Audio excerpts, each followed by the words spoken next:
Čaute, tu je Bobo a ja vás vítam pri ďalšom videi. Toto bude tutoriál, ako si zmeniť kurzor myši. Áno tak, ja už mám Minecraft, sekerku. Áno, takže, toto si tu nevšimajte. Dneska natáčam cez Bandicam. Neviem, ako sa to číta, ospravedlňujem sa. Dobre, zapnite si Google Chrome, alebo Operu, alebo čo máte. Ja vám dám tú stránku do popisku videa. Možno ju vidíte, možno ne, ale počíta sa to RV10 minút. Dobre. Nie. Dobre. Keď sa vám to naskočí, dajte si galerii. Tu pôjdete dole.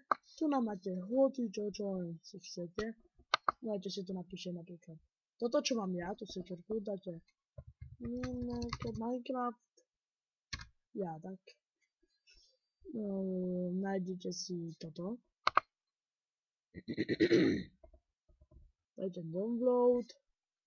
A keď si to stiahnete, ukáže sa vám také na ploche určite, hej, kúda sa to. Minecraft Diamond Edition.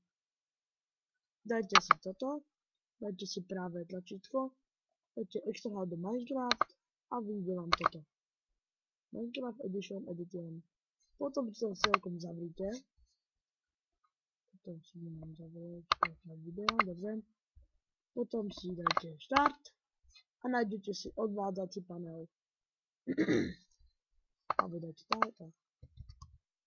Počkaj, to čo robím. Dobre. Máte odvádzací panel, dajte hľad a prispôsobenie. A tu máte aj obrázky, ktoré si môžete dať. Ešte sa to nedá nič. Zmeniť ukazovateľ myši a to si môžete začať meniť. Dajte si toto, normálny výber, stisnite na to, prehľadávať, áno. Dajte tam, kde to máte uložené, ja to mám na pracovnej ploche, na zmenenie mojej myši a tu mám Minecraft Edition, dám si napríklad meč, teraz si dám meč. Otvoriť, OK. A vidíte, mám meč. Také jednoduché.